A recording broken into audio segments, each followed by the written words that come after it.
Bueno, bienvenidos a todos a la videoconferencia, la última videoconferencia del módulo 3 del curso de aplicaciones móviles, el oficio digital Android.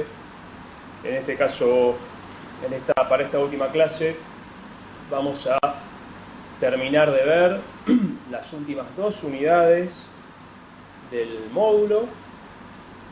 El primero va a ser Content Provider. Vamos a ver de qué se trata un Content Provider, cómo lo utilizamos e inclusive cómo podemos generar un Content Provider. Y para cerrar vamos a ver el tema de distribución de aplicaciones y monetización de aplicaciones. Ahora entraremos en ese detalle. Entonces, vamos a arrancar con Content Provider. Lo más importante a entender sobre este tema en particular es que Content Provider es una infraestructura de comunicación entre aplicaciones.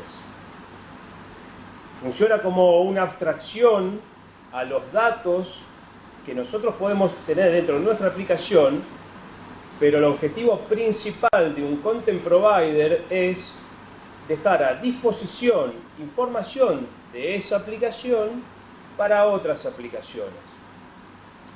En el diagrama que estamos viendo se plantean distintas situaciones donde una aplicación pone a disposición información a la infraestructura del Content Provider, una segunda aplicación que también envía información a ese Content Provider, pero a su vez lee la información de la primera aplicación. Y el tercer caso de la aplicación 3, que está haciendo la lectura tanto de la información que publica aplicación 1 como aplicación 2. Central la idea, Content Provider es un mecanismo de comunicación entre aplicaciones. Brinda montones de beneficios, resuelve montones de situaciones propias de la comunicación entre procesos, la comunicación entre las aplicaciones, y se nos brinda como un mecanismo medianamente complejo de comunicación que nos aísla de muchísimos detalles técnicos. Y el caso, la manera más sencilla de dar ejemplos sobre Content Provider es mediante los Content Provider que ya existen en el sistema Android, que están precargados en el sistema, en todos los dispositivos, y estos son, por ejemplo, la lista de contactos, la información del calendario, cuáles son los archivos que están disponibles en el dispositivo, la configuración del sistema operativo en el dispositivo particular, el diccionario de datos del usuario. Esto significa que mediante esta herramienta de Content Provider, cuando nosotros estemos desarrollando nuestras aplicaciones, vamos a tener a disposición el listado de contactos. A través de Content Provider vamos a poder obtener información, siempre desde nuestras aplicaciones, información del calendario, cuáles son los archivos que hay actualmente en el dispositivo, por ejemplo lo que sería el almacenamiento externo, que es público para todas las aplicaciones. A través de un Content Provider, cada aplicación, cada herramienta brinda un Content Provider distinto. Entonces, nosotros utilizando este mecanismo de Content Provider vamos a acceder a esa información y vamos a, por ejemplo, poder generar un listado de todos los contactos activos en el dispositivo. Funcionalidades interesantes podrían ser aplicaciones que, siempre hablando del tema de contacto, aplicaciones que integren con llamada telefónica, donde en cierta condición nuestra aplicación propone comunicarse con o definir un contacto que se destaque frente a otros por una necesidad del sistema de la lista del dispositivo. Y otro mecanismo importante para tener en cuenta que nos permite implementar Content Provider es lo que se llama copy-paste, el copiar y pegar. Si quiero dar la posibilidad de llevar información de una aplicación a otra, vamos a requerir utilizar un Content Provider. Entonces, espero quede claro, Content Provider es un mecanismo sobre todo de comunicación entre aplicaciones, una manera de llevar información de una aplicación a otra, de publicar información y que otras aplicaciones puedan acceder a la misma. Ahora, implementar eso tiene, como dije al principio, una mediana complejidad, pero para arrancar vamos a decir que todo Content Provider mínimamente requiere una clase concreta que sea una subclase de Content Provider. La clase con nombre Content Provider es una clase abstracta, no se puede instanciar. Entonces, cada Content Provider particular, por ejemplo, el de contactos, tiene una clase concreta que nosotros tenemos a disposición para hacer la comunicación y la lectura de contactos y de hecho escritura de alguna información muy puntual. Ahora, Content Provider en sí define una interfaz, define unos nombres de métodos, define un comportamiento estándar para todos los Content Provider. Teniendo el conocimiento para comunicarnos con un Content Provider, vamos a poder hacerlo con todos. Si bien cada uno tiene sus particularidades, restricciones y permisos, la idea es prácticamente la misma en todos los casos. Y respecto de la implementación concreta, cada Content Provider, me mantengo en el ejemplo de contactos, va a poner a disposición la información que publica en forma de tabla.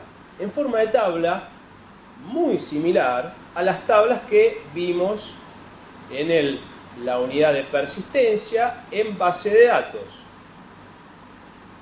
Entonces, decimos, cada Content Provider, un Content Provider, por ejemplo, sería contactos, maneja una serie de tablas. Una de esas tablas, hablando de contactos, sería la lista de los nombres e información rudimentaria de algún contacto particular.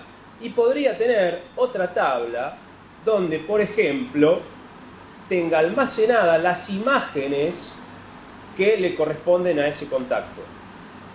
Así como esa, hay una diversidad de tablas y depende de la complejidad de cada provider particular, cómo estructura su información. Tiene mucho que ver el diseño pensando en los clientes, cuál va a ser el uso de las aplicaciones de este Content Provider, la distribución de datos.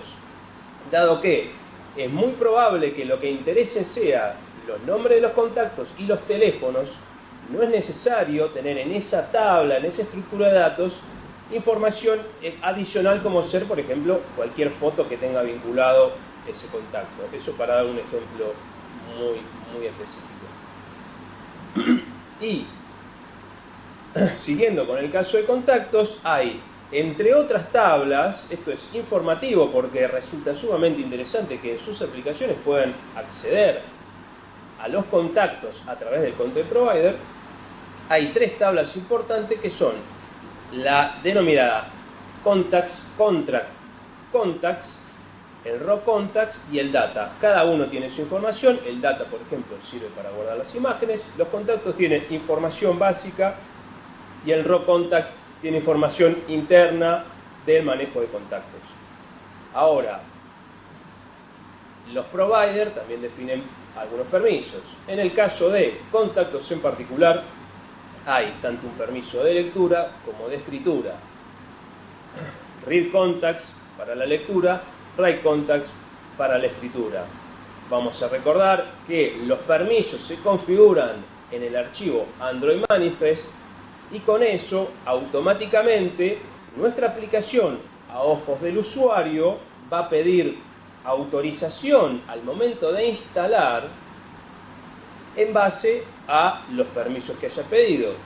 Si nosotros construimos una aplicación que utilice el Content Provider, que nos da acceso a los contactos y exclusivamente queremos leer los contactos, con este permiso el usuario va a tener conocimiento al momento de la instalación que nuestra aplicación lee los contactos. Esto es una medida de seguridad y, por supuesto, tenemos que tener presente al momento de construir nuestras aplicaciones, porque pueden haber ciertos permisos que no estén estrechamente vinculados con la problemática que resuelva nuestra aplicación y por lo tanto algún usuario considere excesivo los permisos que tiene una aplicación.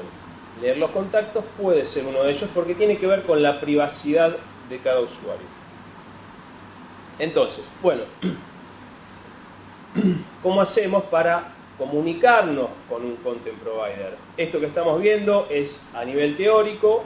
Si bien vamos a ver un ejemplo concreto, más la información detallada la van a tener en la teoría.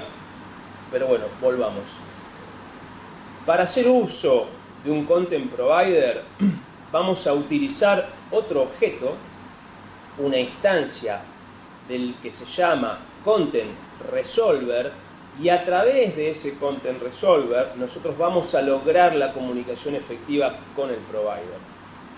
Ahora, para lograr esa comunicación, el primer paso es identificar al provider, identificar al calendario como el provider que queremos utilizar o a contactos.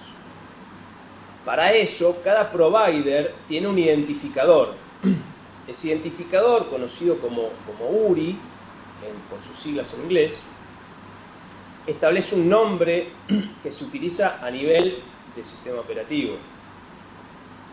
Nosotros tenemos que conocer ese identificador, ese URI, y si optamos por construir un provider, también vamos a dar ese identificador. No obstante, este identificador adicionalmente está indicando cuál es la tabla, cuál es el conjunto de datos al cual me voy a estar refiriendo. Por ejemplo, en el caso de una de las tres tablas que hemos visto de contactos, el Content URI pertenece a Contacts. Eso significa, hay una tabla Contacts vinculada a contacto y el identificador es el Content URI. Nosotros, cuando querramos hacer un acceso a la lista de contactos, primero que nada vamos a utilizar este identificador de la tabla para poder para hacer las lecturas y escrituras, si fuese necesario, de la información sobre contactos.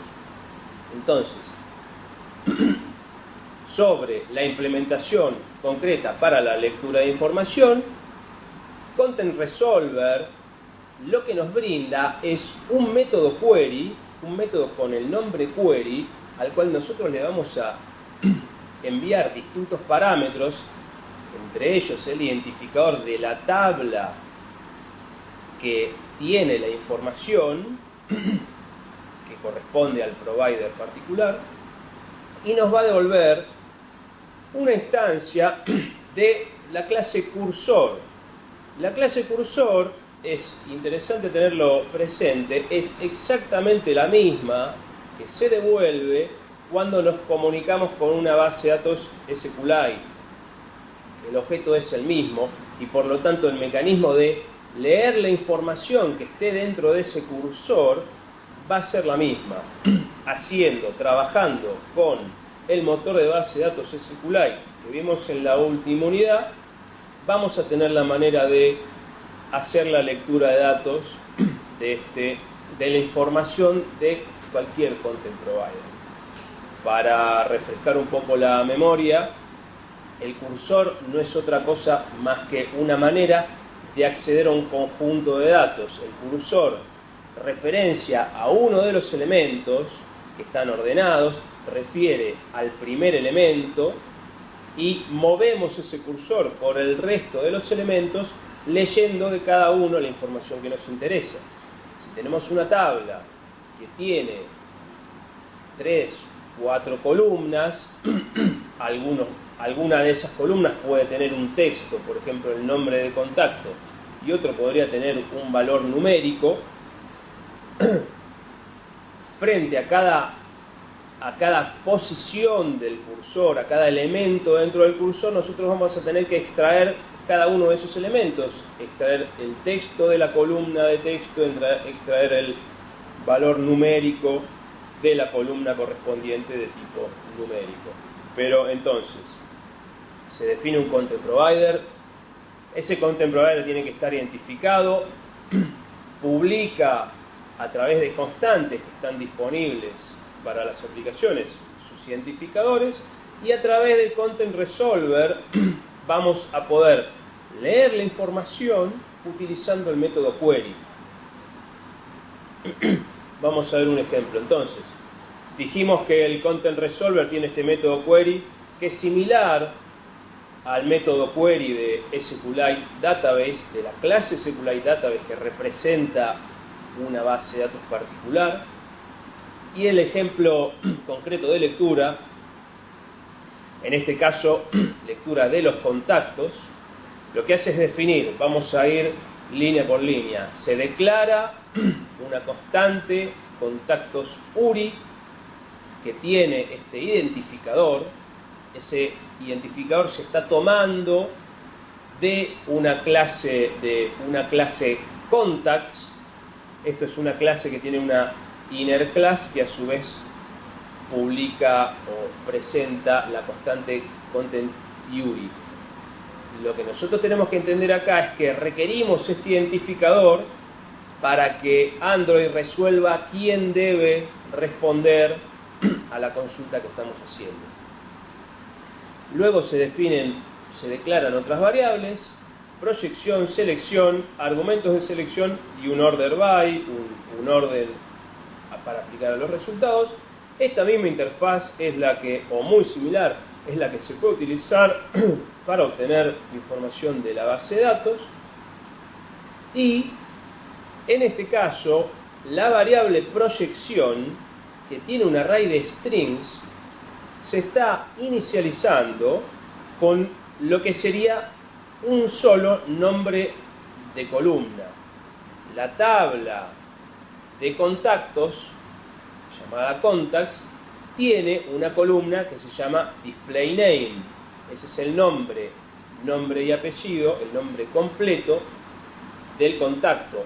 La tabla tiene esa columna y con esta definición de proyección, nosotros lo que vamos a hacer a la infraestructura de Content Provider es recibir, acceder a esos nombres, este display name de contacto. Luego las dos variables selección, argumento de selección, no tienen un contenido. Para lo que sirven este par de variables es para filtrar de alguna manera los resultados que nos va a devolver la consulta que hacemos al provider. Podríamos, por ejemplo, devolver todos los nombres de contacto que tienen un apellido particular, o su nombre empieza con M o con A. Podríamos aplicar filtros. Y la variable order by está simplemente definiendo por qué columna se debe ordenar el resultado. Ya que esta columna es de tipo texto, el orden va a ser el alfabético. Entonces, con esta definición de qué es lo que quiero obtener, sin ningún tipo de filtro que corresponde a selección y con un orden definido, a través de Content Resolver vamos a ejecutar, vamos a llamar a este método query y le vamos a mandar el identificador de la tabla del provider, la lista de campos que deseo leer, que deseo que este provider me entregue, los parámetros de selección y el orden.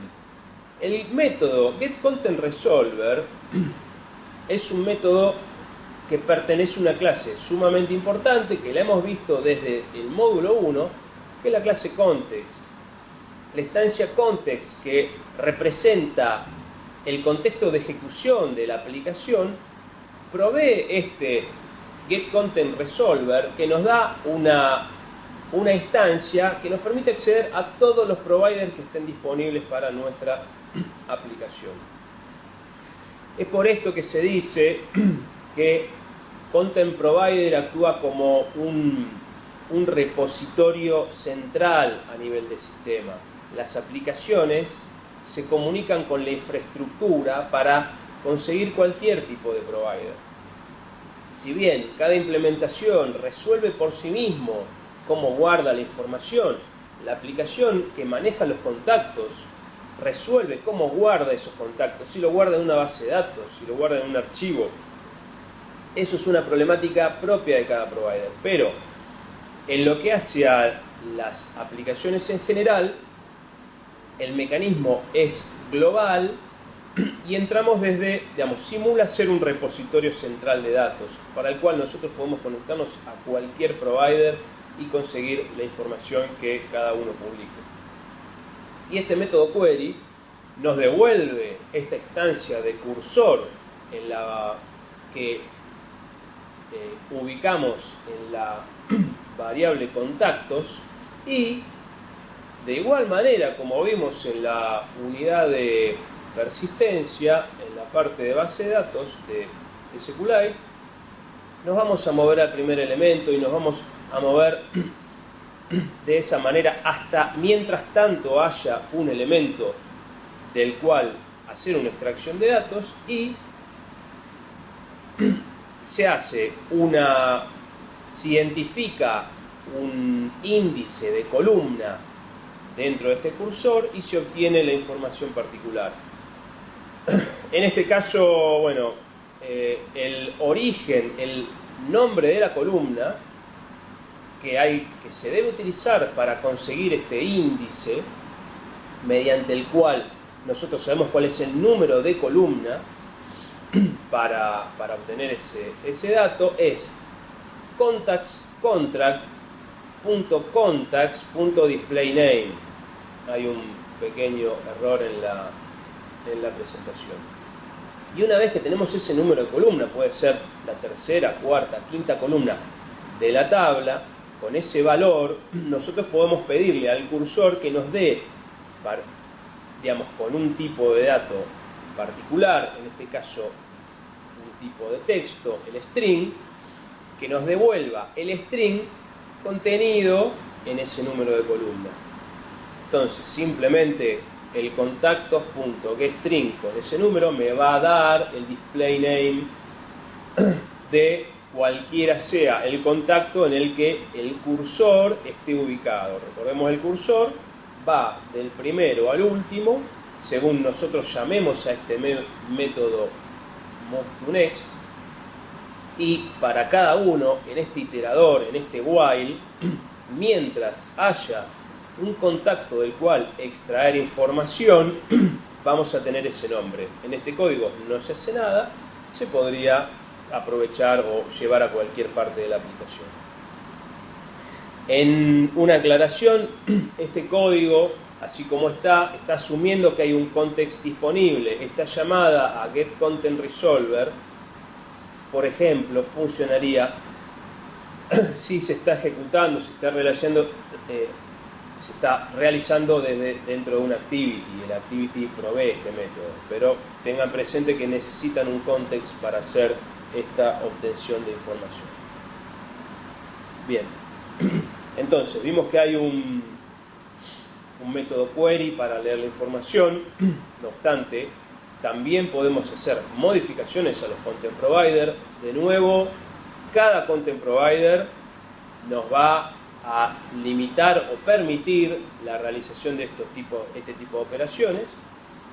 Por ejemplo, contactos tranquilamente pueden no permitir la creación de un contacto desde una aplicación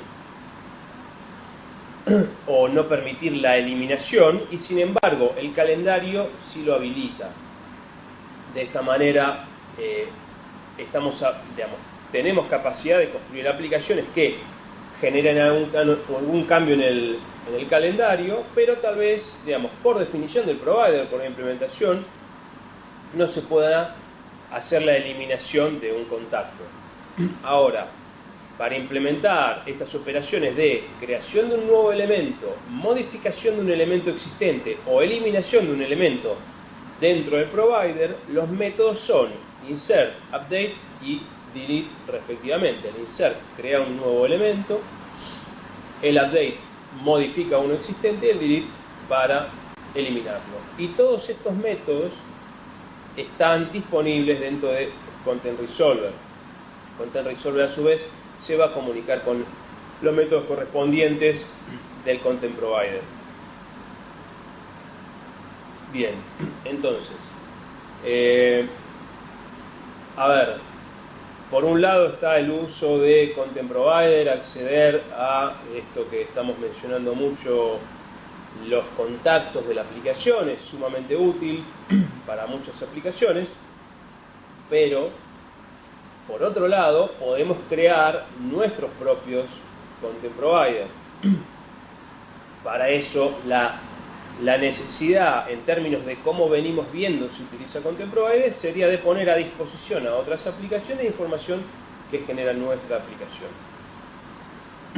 Ahora, si estamos ante la situación de querer construir un Content Provider, de permitir que otras aplicaciones de manera programática accedan a la información que nosotros mantenemos, vamos a tener que dar una implementación para persistir los datos, para mantener los datos. Por ejemplo, podemos usar SQLite, vamos a tener un Content Provider implementado en nuestra aplicación, así como implementamos una activity, así como implementamos un servicio, también vamos a poder implementar un Content Provider que va a acceder a una base de datos para responder, por ejemplo, a un pedido de lectura con query. Vamos a tener que definir cuáles son los identificadores, los URI de cada tabla. Puede ser una, pueden ser varias que nosotros vayamos a publicar, y el Content Provider que nosotros generemos va a extender una clase abstracta que se llama Content Provider. Y en esa implementación vamos a necesitar también dar un código para los métodos query, insert, update, delete, getType y onCreate. Que de nuevo, cuando nosotros implementemos nuestro Content Provider, si nosotros no queremos permitir que se hagan inserciones porque no tiene sentido, más allá de que podríamos llegar a publicar algún tipo de permiso, sencillamente podríamos hacer una implementación del insert donde quede claro para el cliente, para la aplicación que está intentando insertar información a través de nuestro Content Provider a nuestra aplicación, que es una operación que no está permitida. Bien. No me quiero extender demasiado sobre los métodos puntuales, en la guía hay una aclaración más detallada. Vamos a ver rápidamente un caso muy sencillo de creación de un Content Provider. Como dijimos, había que extender la clase abstracta Content Provider, en este caso se llama Mi Content Provider, y lo que se está definiendo es un identificador numérico para una tabla de datos, se define un nombre y con eso se construye un identificador, un URI. Ese URI va a estar disponible para otras aplicaciones. Y en este caso específico se está mostrando cómo se hace una consulta, cómo se responde al llamado del método query, que recibe el identificador, la lista de columnas que quiero mostrar, los parámetros de filtro, de selección y el orden, y una implementación, simplemente para mencionarlo, esto de cómo se responde a la situación de tener un Content Provider que tiene distintas tablas. Si tenemos nuestra información distribuida en 4 o 5 tablas, el URI Matcher es una clase que nos simplifica hacer comparaciones de estos identificadores, y con este condicional, el if URI Matcher match URI, que digamos compara todas las URIs internas que tiene almacenadas, que nosotros configuramos un poquito más arriba, con la recibida por parámetro, nos permite hacer código condicional para cada una de las tablas de datos. Bien, y por último, tener presente que cuando nuestra aplicación publique un content provider que deje a disposición de otras aplicaciones un content provider, lo vamos a tener que definir en el Android Manifest con el nombre de la clase,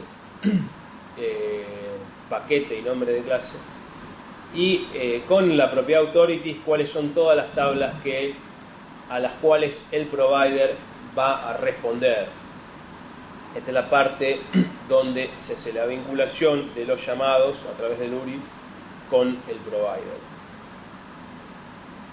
Bien, entonces, conversamos un poquito sobre cuál es la función que cumple Content Provider y simplemente hicimos un pasaje por arriba de la creación. En la guía ahí el autoguiado está destinado a hacer la creación de un Content Provider, así que con ese material debería poder cerrar el tema. Ahora, vamos a entrar en la última unidad del curso. Esta es la última unidad del módulo y del curso. Con esto se termina todo el material del oficio, que es el de distribución y monetización. Bien, hasta acá lo que estuvimos trabajando, sobre todo iniciando las primeras clases con programación, con aspectos de la plataforma Android, y luego más en particular sobre cómo se desarrolla, cómo se aprovecha la herramienta, usar Activity, widgets, servicios, distintas herramientas de la tecnología. Nosotros logramos tener las herramientas para construir aplicaciones. Ahora, esta última unidad tiene que ver con una vez que tenemos esta aplicación creada, cómo hacemos para que llegue a los usuarios, eso es distribución, y eventualmente qué tipo de ingreso económico puede llegar a generar, eso es monetización. Lo que es monetización es un aspecto central del desarrollo de herramientas para dispositivos móviles, aplicaciones para dispositivos móviles.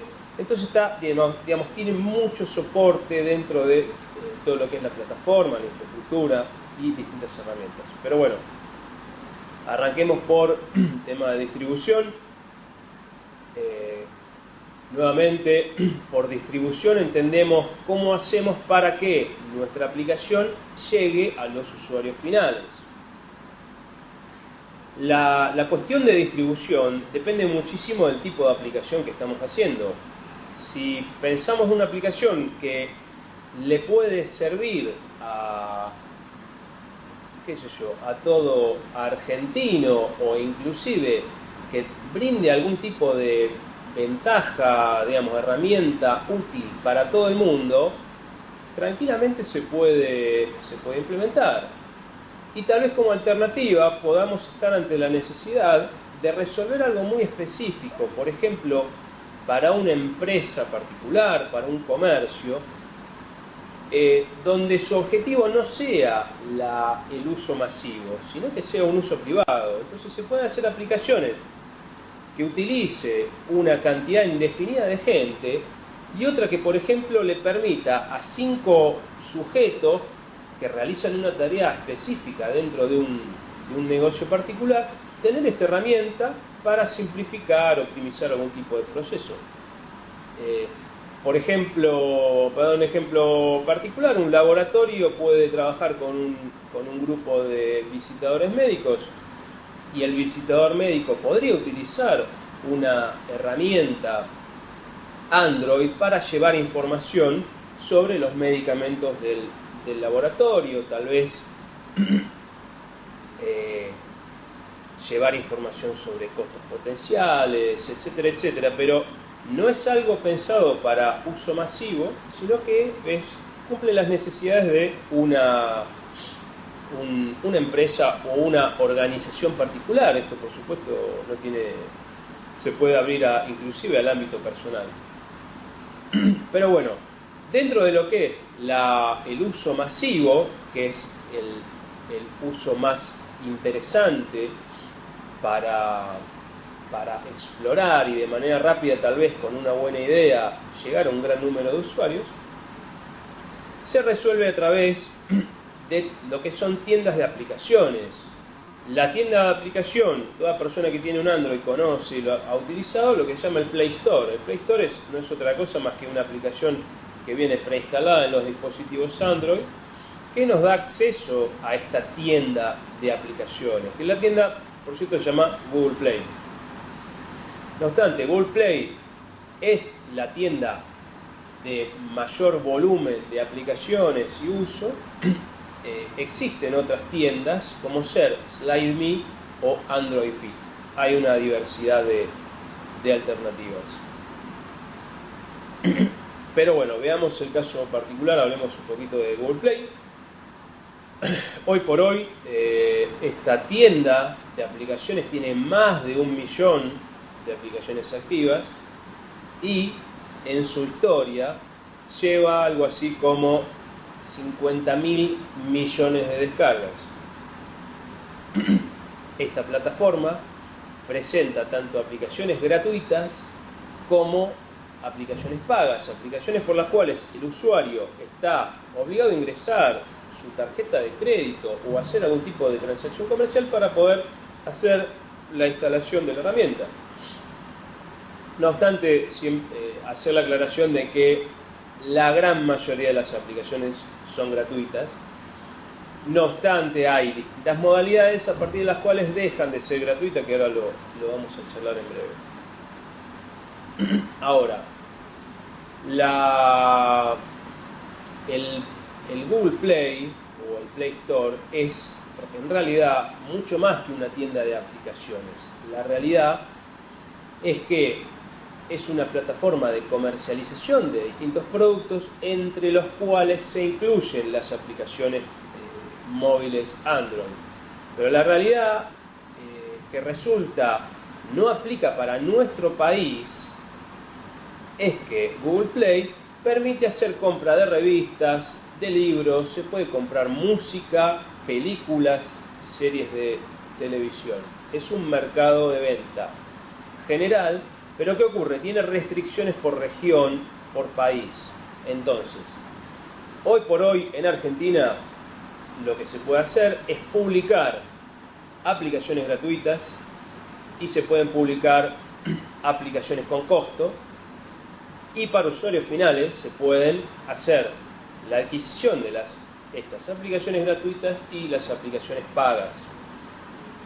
Hay otros países, muy pocos, que brindan las otras funcionalidades. Y tal vez hacer el comentario de que también hay muy pocos países que permiten que los desarrolladores suban aplicaciones con un costo. Argentina es uno de los pocos países, sin embargo, contar la anécdota de que, o lo anecdótico de que en 2013 estuvo prácticamente a un paso de perderse esa capacidad de publicar aplicaciones con costo por cuestiones de lo que la complejidad de las transacciones comerciales, con cierta definición de política exterior. Pero la realidad es que hay mecanismos para lograr cobrar lo que corresponde, el costo que corresponda a cada aplicación, a través de una serie de distintas herramientas y plataformas. Pero bueno, resulta interesante, creo que no me equivoco al comentar que Argentina es el único país de Latinoamérica con posibilidad de publicar aplicaciones con un costo. No estoy completamente seguro. Bien, a la hora de trabajar con esta plataforma, esta tienda de aplicaciones, es lo que tienen que tener presente es que deben crear una cuenta de tipo desarrollador. Esta cuenta de tipo desarrollador va a centralizar toda la información de cada dueño de aplicación o constructor de aplicaciones, donde van a poder ver, por ejemplo, todas las aplicaciones que han generado, la cantidad de descarga, las opiniones de los usuarios sobre las aplicaciones, cosa que es muy importante, y es una de las características muy interesantes que tiene la tienda, que permite hacer hacer rankings y evaluar, digamos, compartir como comunidad la opinión de los usuarios finales. Y esta cuenta de desarrollador se genera desde lo que se llama la Google Play Developer Console. La página es play.google.com, apps publish. En la carpeta sign up, en la página sign up, van a tener lo necesario para hacer un alta de un usuario y hacer la salvedad de que hay un costo único, se paga una vez y tiene un acceso indefinido. Tiene un costo de $25 la habilitación a poder hacer la publicación de aplicaciones, en este caso gratuitas. Bien, y hacer la mención de que las aplicaciones que requieran, que tengan un costo, deben pasar por una instancia posterior, en donde, insisto, Argentina es uno de los países que puede hacerlo, en general no se puede, pero requiere una autorización adicional. Entonces, con crear la cuenta de desarrollador en Google Play y pagando estos $25, que hace bastante tiempo que tiene este precio, van a poder publicar sus aplicaciones en esta tienda. Bien, y como alternativa al uso de tiendas para, por ejemplo, este caso de herramienta corporativa que se puede llegar a generar con Android, lo que tenemos que tener presente es que cada aplicación Android se distribuye en un archivo, en un solo archivo, que se conoce como APK. Su extensión es APK y tiene las imágenes, el código, los recursos, pero es un solo archivo que nosotros podemos hacer llegar a nuestros usuarios y actúa efectivamente como una manera de distribución de aplicación. Si yo un archivo APK generado dentro de una aplicación lo envío por mail a un usuario, el cual recibe el correo y accede al APK, automáticamente el sistema le va a proponer instalarlo siempre y cuando la configuración del dispositivo contemple la instalación de lo que se denomina fuentes desconocidas. Como mecanismo de seguridad, la instalación de aplicaciones se puede hacer desde el Google Play. Para permitir que un usuario haga una instalación de nuestra aplicación enviada, por ejemplo, por mail, descargada de un servidor, que puede ser un FTP, puede ser un acceso HTTP, que es una página web estándar, debe tener configurado en su dispositivo, activado en su dispositivo, la instalación desde fuentes desconocidas. Simplemente para que lo tengan presente, esto se configura en los ajustes del sistema operativo o los settings, dentro de esa opción en aplicaciones, y una de las primeras opciones es la activación y desactivación de fuentes desconocidas. Sin esto la instalación no es posible, lo que por supuesto representa una leve complejidad para los usuarios finales, porque deben configurar específicamente su dispositivo para poder instalar la aplicación que nosotros generamos, con lo cual no tiene su pequeña vuelta de tuerca para tener presente, y es sumamente importante ante la situación de falta de conocimiento de los usuarios, que esto es indispensable. Bien, entonces vemos que podemos distribuir las aplicaciones a través de tiendas de aplicaciones, o podemos hacer una instalación por un archivo compilado, por una APK. También tenemos, de hecho en el curso lo hemos hecho, se pueden instalar la aplicación a través de USB en modo debug, la verdad que no viene al caso, Pero bueno, luego de resolver la distribución, queríamos repasar, conversar sobre el tema de monetización, cómo hacemos para transformar nuestra aplicación en un recurso económico, en un ingreso. Y en este sentido, Android provee una diversidad de mecanismos, la verdad que simplifica muchísimo lo que es esta capacidad de tener recibir un ingreso económico a través de nuestras aplicaciones, de las cuales vamos a ver 4. La primera es por pago único, es lo que venimos hablando. Las aplicaciones son gratuitas o tienen un costo. Por pago único se entiende ese costo, es el costo de la autorización para instalar o utilizar nuestra aplicación. Ahora, tal vez es sumamente importante tener presente que en principio, hoy en día, por una cuestión cultural, Latinoamérica tiende a inclinarse mucho más por herramientas gratuitas y escapar a las herramientas que tienen algún tipo de costo. Tanto en Estados Unidos, Canadá, Europa, Australia, la práctica de comprar aplicaciones, de utilizar una tarjeta de crédito, poner plata para hacer una descarga de una aplicación, está mucho más naturalizada. Si nosotros apuntamos con nuestra aplicación a un mercado latinoamericano, hay que tener presente que poner un costo sobre una aplicación es probable nos genere un obstáculo mucho mayor que en otros mercados, y sería conveniente evaluar las otras posibilidades de monetización. Como dijimos recién, y para recordar, la capacidad de poner un costo a una aplicación requiere que la cuenta de desarrollador que nosotros tengamos con Google Play sea de tipo cuenta de comerciante. De nuevo, esto es algo que pocos países tienen y es indispensable para hacer la publicación de aplicaciones con un costo que se resuelva con un pago único. Otra alternativa es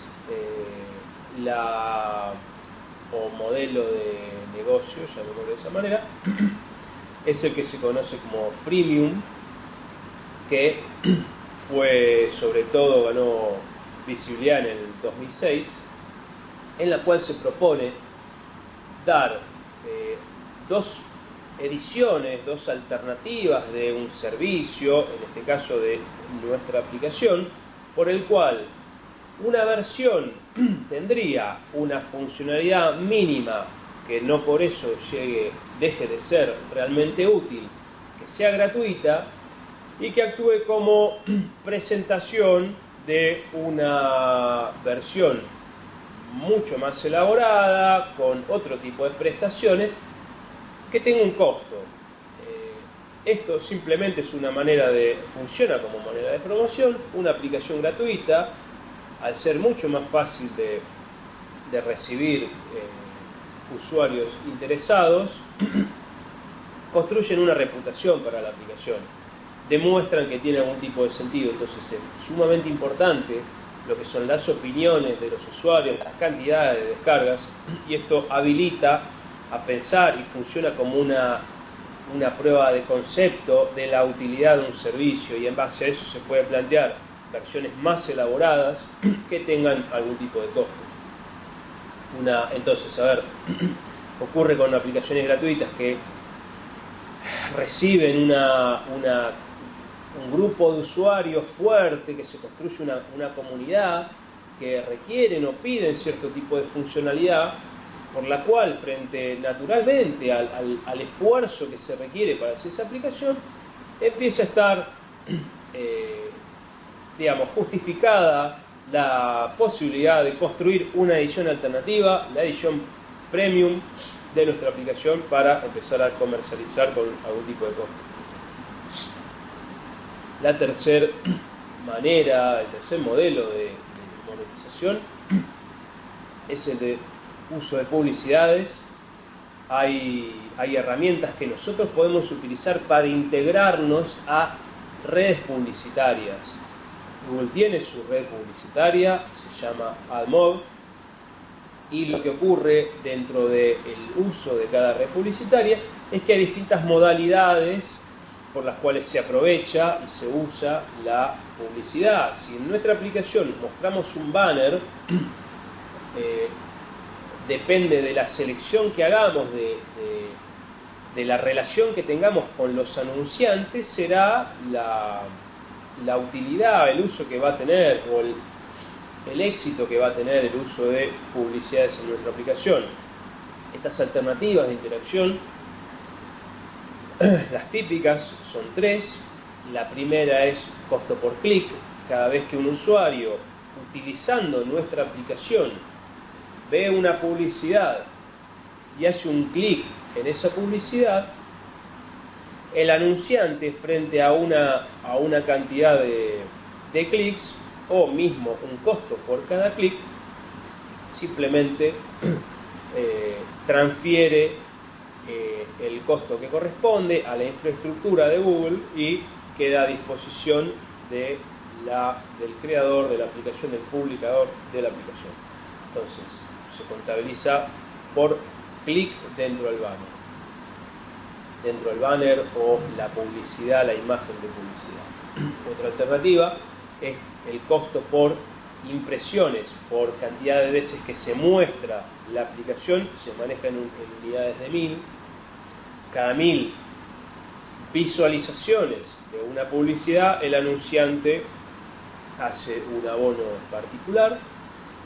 Y otro más elaborado es el costo por acción. Este costo por acción requiere que el usuario, desde nuestra aplicación, acceda a la aplicación o el sitio del anunciante y haga algo dentro de ese sitio. Por ejemplo, bajarse algún tipo de archivo de promoción, anotarse para hacer una recepción de mails sobre un tema particular, contestar una encuesta, etcétera, etcétera. Pero, digamos, es otra manera por la cual las redes de publicidad permiten que nuestra aplicación nos genere algún tipo de ingreso. Los tres, de nuevo, más importantes son costo por clic, por 1000 impresiones y por acción. Y por último, una modalidad que es relativamente reciente pero que resulta muy bien es el que se llama de compras in-app, por los cuales digamos, una aplicación nos permite acceder a funcionalidad adicional, a elementos excepcionales, a otros tipos de prestaciones, según se hagan compras o se hagan pagos sobre esas funcionalidades particulares. Las tres alternativas que más se utilizan en este sistema de habilitación de contenido son, primero, los consumibles, que son elementos dentro de nuestra aplicación que cumplen una función dentro de la aplicación y el usuario puede comprar. Un ejemplo muy, muy concreto y donde se utiliza muchísimo es para los juegos.